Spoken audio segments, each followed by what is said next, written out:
Good morning. Financial account में आज हम जो नया चैप्टर लेके आए हैं वह है अकाउंटिंग फॉर इनकम्प्लीट रिकॉर्ड्स, या इसे आप सिंगल एंट्री सिस्टम भी कह सकते हैं।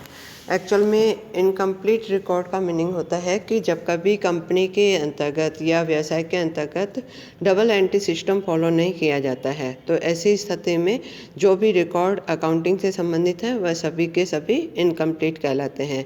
कारण कि जब कभी डबल एंट्री सिस्टम फॉलो नहीं किया जा रहा है तो जितने भी ट्रांजैक्शन लिखे गए हैं वो सिंगल एंट्री सिस्टम के आधार पे हो गए।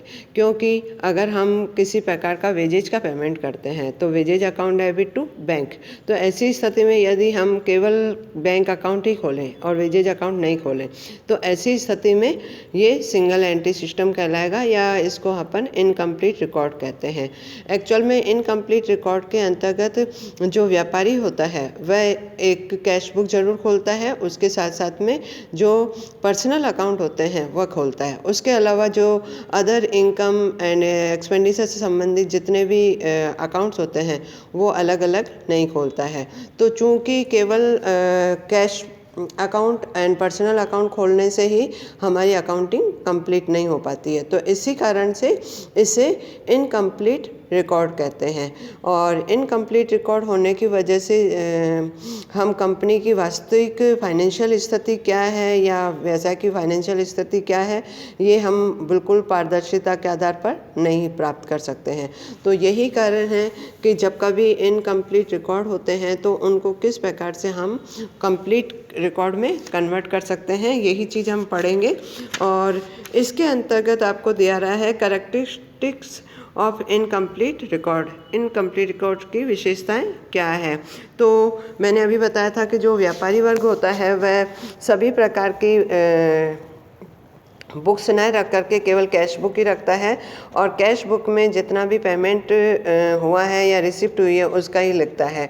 जैसे मैंने अभी थोड़ी देर पहले बताया था कि यदि वेजेज का पेमेंट कर रहे हैं या सैलरी का पेमेंट कर रहे हैं तो salary account debit to bank करेंगे, तो कैश बुक में सैलरी अकाउंट को ट्रांसफ़र करेगा, लेकिन सैलरी अकाउंट अलग से नहीं खोला गया है। तो कहने का अर्थ है कि केवल यहाँ पर कैश बुक को ही मेन माना जाता है या आधार माना जाता है। इसी प्रकार से जो पर्सनल अकाउंट है, सेकंड पॉइंट दिया हुआ है कि ओनली पर्सनल अकाउंट ओपन, मतलब केवल पर्सनल अकाउंट ही केवल खोले जाते हैं। इसके अंतर्गत अदर रेवेन्यू अकाउंट या एक्सपेंसेस अकाउंट नहीं खोले जाते हैं। फिर आपको ये कह रहा है कि जहाँ भी ट्रांजैक्शन होता है वहाँ डबल एंट्री सिस्टम फॉलो नहीं किया जा रहा है, तो किसी भी ट्रांजैक्शन के संबंध में या एंट्री के संबंध में सिमेट्री नहीं रह पाती है। तो ये कुछ कैरेक्टरिस्टिक्स हैं, इसलिए हम उनको वापस अकाउंटिंग फाइनल अकाउंट के अंतर्गत, या हम ये कहें कि पूर्ण अकाउंट के अंतर्गत उसको कन्वर्ट करना पड़ता है। अब आप ये देखिए कि इसमें डिफरेंट भी दे रहा है कि what is the difference between double entry system and incomplete record. ये थ्योरेटिकल एस्पेक्ट है, आप लोग अपने आप पढ़ने की कोशिश करना। मैं आपको ये बता रही हूँ कि अगर हमारे इनकम्प्लीट रिकॉर्ड हैं तो उससे हम P&L अकाउंट कैसे बना सकते हैं, या कंपनी का कितना प्रॉफिट या लॉस हुआ है इसको किस प्रकार से फाइंड आउट कर सकते हैं। तो आपको हेडिंग दिया हुआ है 4th पेज पर, preparation of the statement of affair. सबसे पहले आप लोग ये देखिए, या इससे पहले वाले पेज पे आप ये देखिए कि determination of profit and loss from incomplete record. तो इनकम्प्लीट रिकॉर्ड को रिकॉर्ड से P&L ज्ञात करने के लिए हमें 2 मेथड फॉलो करने पड़ेंगे। पहला दिया हुआ है by comparing opening and closing capital, और दूसरा दिया हुआ है बाय प्रिपेयरिंग फाइनल अकाउंट। हमें क्या करना पड़ेगा कि जो आपके सूचना दी हुई हैं, जो इन्फॉर्मेशन अवेलेबल है उसके आधार पे हमें क्या करना पड़ेगा, ओपनिंग कैपिटल निकालनी पड़ेगी और क्लोजिंग कैपिटल निकालनी पड़ेगी। तो ओपनिंग और क्लोजिंग कैपिटल का जो डिफरेंस होगा, अगर वह अधिक है, मतलब अधिक माना बढ़ने वाला है, अर्थात क्लोजिंग कैपिटल का बैलेंस ओपनिंग कैपिटल की बैलेंस से ज़्यादा है, तो ऐसी स्थिति में ये माना जाएगा कि कंपनी में लाभ हुआ है। और यदि क्लोजिंग कैपिटल का बैलेंस ओपनिंग कैपिटल बैलेंस से कम है, तो हम ये मानेंगे कि आपके कंपनी में या बिजनेस में लॉस हुआ है। जैसे कि इसमें आप लोगों को एक एग्जांपल भी दिया हुआ है कि यदि कंपनी की ओपनिंग कैपिटल 20,000 रुपये थी और क्लोजिंग कैपिटल 30,000 है, तो ये माना जाएगा कि उस वर्ष में 10,000 रुपये की वृद्धि हुई है, अर्थात हमारे लाभ हुए हैं 10,000 रुपये के। और यदि हमारे ओपनिंग कैपिटल 20,000 है और क्लोजिंग कैपिटल 18,000 रुपये हुई है, तो ऐसी स्थिति में वर्ष भर के अंतर्गत 2,000 रुपये की हानि प्राप्त हुई है। तो इस प्रकार से जितनी भी इंफॉर्मेशन दी हुई है उसके आधार पे हमें ओपनिंग कैपिटल निकालनी पड़ेगी और क्लोजिंग कैपिटल निकालनी पड़ेगी। दोनों के अंतर से हम ये ज्ञात कर सकते हैं कि कंपनी में लाभ हुआ है या हानि हुई है। दूसरा जो मेथड दिया हुआ है वह preparation of statement of affair, अर्थात हमें स्टेटमेंट ऑफ अफेयर तैयार करना पड़ेगा। स्टेटमेंट ऑफ अफेयर सकता है कि वर्ष के प्रारंभ की सूचना और वर्ष के अंत की दोनों प्रकार की सूचनाओं के आधार पर बनाया जाए। तो जब कभी इस प्रकार से बनाने की आवश्यकता पड़े तो स्टेटमेंट ऑफ अफेयर एक तरह से हम बैलेंस शीट के सिद्धांतों के आधार पर ही बनाते हैं, अर्थात बैलेंस शीट की तरह ही बनाते हैं। इसमें दो पार्ट होते हैं, एक एसेट साइड और एक लाइबिलिटी साइड। और एसेट साइड के अंतर्गत जितने भी हमारे पास इंफॉर्मेशन है उसके आधार पर हम कैश बैलेंस दिखा देंगे कैश बुक से।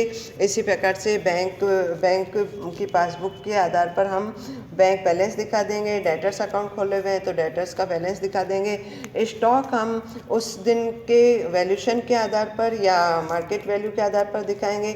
और इसके अलावा कुछ और आइटम है तो वह हम हमारे सुपरविजन के आधार पर या हम जो वाउचर्स पड़े हैं, वाउचर्स फाइल पड़ी है, उसके आधार पर हम एसेट्स को दिखा सकते हैं। इसी प्रकार से लाइबिलिटी साइड में क्रेडिटर जो दिखाए जाने हैं वह क्रेडिटर बुक से दिखाएंगे। इसी प्रकार से बीपी बिल्स पेबल है तो बैंक की जो पासबुक है उसके आधार से पता पड़ जाएगा।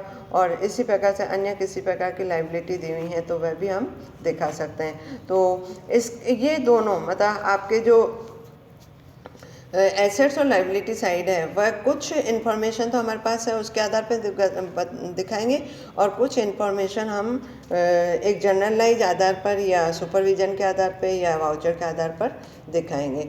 इन दोनों के आधार पर जो आपकी कैपिटल होगी उस कैपिटल में हम जो वर्ष के अंत की कैपिटल होगी उस वर्ष के अंत के कैपिटल में हम एडजस्टमेंट ऑफ ड्राइंग करेंगे और एडजस्टमेंट ऑफ एडिशनल कैपिटल करेंगे। अगर वर्ष के दौरान हमने किसी प्रकार का आहरण किया है तो जो क्लोजिंग कैपिटल है उसमें आप ड्राइंग ऐड कर देंगी। और इसी प्रकार से यदि हमने एडिशनल कैपिटल लगाई है तो आपकी क्लोजिंग कैपिटल के अंतर्गत उसे लेस कर दिया जाएगा। इसके अलावा यदि कंपनी बिजनेस के संबंध में जो इन्फॉर्मेशन दी हुई है उसमें यदि किसी प्रकार की डेप्रिसिएशन रेट दी हुई है या डिस्काउंट ऑन डेटर्स दिया हुआ है या अन्य किसी प्रकार की सूचना दी हुई है तो वह सारे सबको एडजस्टमेंट करते हुए रिटर्न डाउन वैल्यू निकालनी है या नेट डेटर्स निकालने हैं। वो निकालने के बाद में ही हम बैलेंस शीट को तैयार करते हैं। तो इस प्रकार से जब कभी आपके सामने कोई क्वेश्चन आता है तो आपको हाँ ऐसा भी हो सकता है कि हमें किसी प्रकार की और भी इंफॉर्मेशन मिले और इंफॉर्मेशन के आधार पे हम ये कह सकते हैं कि यदि इंटरेस्ट ऑन कैपिटल भी दिया जा रहा है तो ऐसी स्थिति में पहले हम क्या करेंगे, क्लोजिंग कैपिटल निकालेंगे। क्लोजिंग कैपिटल में ऐड ड्राइंग कर देंगे, लेस एडिशनल कैपिटल कर देंगे तो ये जो प्रॉफिट आएगा वह before charging interest on capital आएगा। और अगर इंटरेस्ट ऑन कैपिटल भी दिया हुआ है तो आप उस लाभ में से ये घटा देंगे इंटरेस्ट ऑन कैपिटल और उसके बाद में आपके पास नेट प्रॉफिट कंपनी का आ जाएगा या उस व्यवसाय का आ जाएगा। तो इसके संबंध में कुछ प्रैक्टिकल क्वेश्चन भी मैंने आपके सामने रखे हैं। वह प्रैक्टिकल क्वेश्चन पहला ही मैं आपको करवा रही हूँ। आपको ये दे रहा है, Ram gives you the following information from which he asked you ascend his profit or loss for the year 2013-14 और आपको 1 अप्रैल 2013 की इन्फॉर्मेशन दी हुई है, 31 मार्च 2014 की इन्फॉर्मेशन दी हुई है और नीचे आपको एक दो इन्फॉर्मेशन और दी हुई है। इसके अकॉर्डिंग मैं क्वेश्चन शुरू कर रही हूँ। तो आप सबसे पहले स्टेटमेंट ऑफ फेयर 1 अप्रैल 2013 का बनाएंगी, फिर स्टेटमेंट ऑफ फेयर 31 मार्च 2014 का बनाएंगी। तो आप बना के देखें क्वेश्चन के अकॉर्डिंग। आपको पहले 2013 का बनाना है, तो आपको बैंक बैलेंस, क्रेडिट बैलेंस दे रहा है 14,800। तो ये क्रेडिट बैलेंस जो दिया हुआ है वह 14,800 एक तरह से बैंक ओवरड्राफ्ट हो जाएगा लाइबिलिटी साइड में। फिर कैश इन हैंड नहीं है, डेटर्स 1,06,000 दे रहा है, क्रेडिटर 30,000, स्टॉक 34,000, प्लांट 40,000 और फर्नीचर 2,800। प्लांट और फर्नीचर के संबंध में आपको नीचे चल के डेप्रिसिएशन रेट दी हुई है, जो कि आपके वर्ष के अंत के जो डाटा होंगे उस पर लगाया जाना है। आप वर्ष के प्रारंभ की बैलेंस शीट पर नहीं लगाएंगे। तो आपको ये स्टेटमेंट ऑफ फेयर में जैसी वैल्यू दी हुई है वैसे के वैसे आपने उसको रख दिया है स्टेटमेंट ऑफ फेयर में। और ओपनिंग कैपिटल आपकी निकल गई है 1,38,000। इसी प्रकार क्लोजिंग कैपिटल निकालने के लिए स्टेटमेंट ऑफ अफेयर एज 31 मार्च 2014 का बनाया जाएगा। और इसमें आप लोगों को डेटर्स का अगर प्रोविजन का अमाउंट दिया हुआ है या फर्नीचर का डेप्रिसिएशन का परसेंटेज दी हुई है नीचे इन्फॉर्मेशन में, तो आप उनको लेस करके रिटर्न डाउन वैल्यू लिखेंगे। तो इसमें दे रहा है क्रेडिटर 39,000 सबसे पहले, फिर बैंक बैलेंस डेबिट दे रहा है 8,000। इसके बाद में आपको दे रहा है डेटर्स 1,76,000, लेकिन नीचे आपको इन्फॉर्मेशन दे रहा है 5% आपको प्रोविज़न बनाना है। 5% प्रोविज़न बनाने के बाद में आपके नेट रहे 1,67,200, स्टॉक 38,000, फर्नीचर में से 5% डेप्रिसिएशन के बाद में 26,60, प्लांट का डेप्रिसिएशन निकालने के बाद में 38,000। तो आपकी कैपिटल आ जाएगी 2,15,060। 2,15,060 में से 60 में जो दी हुई है उसमें अगर वर्ष भर में ड्राइंग है और इंटरेस्ट ऑन कैपिटल है तो वह हम जो ड्राइंग है, और अगर न्यू कैपिटल इंट्रोड्यूस की है तो वह ऐड कर देंगे। तो ड्राइंग 60,000 की और न्यू कैपिटल इन्होंने इंट्रोड्यूस की है 12,000।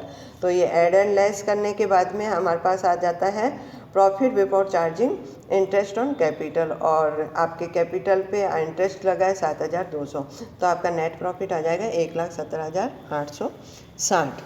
इस प्रकार से आपको एक व्यक्ति के, अगर राम या अन्य कोई व्यक्ति है उसकी इन्फॉर्मेशन अवेलेबल है तो हम क्वेश्चन सॉल्व करेंगे। तो आप इसमें कभी 3 स्टेटमेंट बनाने पड़ेंगे, कभी हमारे पास अगर ओपनिंग कैपिटल दी हुई है तो केवल क्लोजिंग कैपिटल निकालने के लिए स्टेटमेंट ऑफ फेयर बनाना पड़ेगा और स्टेटमेंट शोविंग P&L अकाउंट भी बनाना पड़ेगा। इसी प्रकार से आप लोग देखिए नेक्स्ट मैंने आप लोगों के सामने ला रही हूँ। नेक्स्ट आपको दे रहा है कि अगर एसेट और profit and loss of partnership firm, partnership के अंतर्गत भी आपके अपूर्ण लेखे होते हैं, तो ऐसी स्थिति में क्या किया जाए। वही मेथड है जो मैंने अभी आपको थोड़ी देर पहले बताया था, लेकिन आप जब statement showing profit for the year ending करें तो उसमें आपके कैपिटल जो प्रॉफिट आएगा वह before charging interest on capital and salary of partners आएगा। तो आपको बिल्कुल वैसे ही करना है जैसे मैंने अभी बताया था। मैं प्रैक्टिकल क्वेश्चन इसका भी करवा रही हूँ। इसमें आपको ये दिया हुआ है, आप पढ़ के देखेंगी। तो जो 3 पार्टनर हैं प्रतीक, स्वाति एंड वर्धमान, 1/2, 1/3 एंड 1/6, और उनकी स्टेटमेंट ऑफ फेयर दिया हुआ है 31 मार्च 2014 का।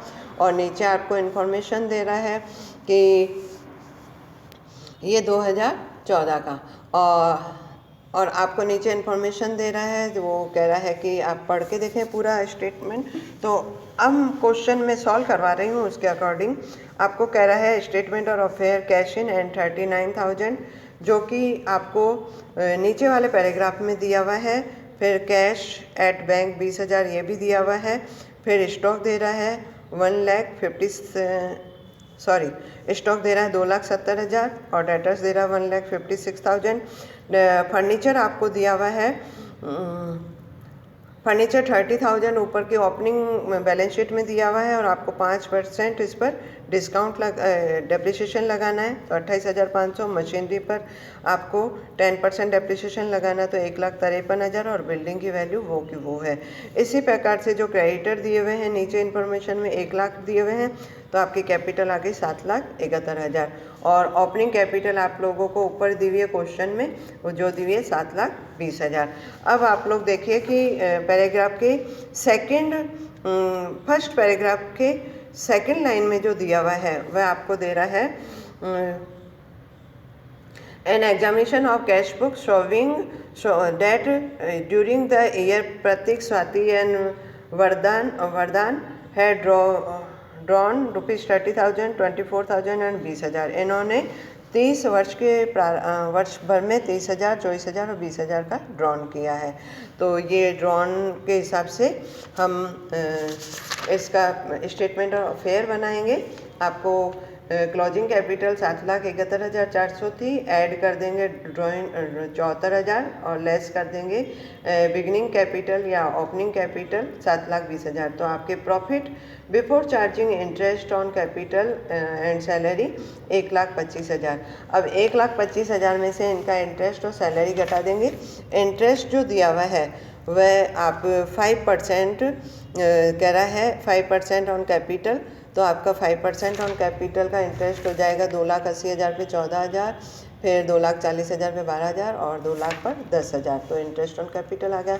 इसी प्रकार से आपको सैलरी के पेमेंट के लिए सेकंड पैराग्राफ में दिया हुआ है कि क्रेडिटेड विथ ₹36,000, 24,000 एज सैलरी जो दी गई है वह केवल 2 व्यक्तियों को दी हुई है, प्रतीक और स्वाति को। ये घटा दीजिए दोनों तो आपके जो लाभ आएंगे 29,400। 29,400 को इनके P&L अकाउंट में डिवीजन करके हम प्रॉफिट्स दे देंगे। प्रतीक का हो जाएगा 14,700, स्वाति का हो जाएगा 9,800 और वर्धन का हो जाएगा 4,900। और उसके बाद में हमें बैलेंस शीट बनानी है। बैलेंस शीट बनानी आपको आती है। इसी प्रकार से पार्टनर्स कैपिटल अकाउंट भी दिए हुए हैं। Thank you.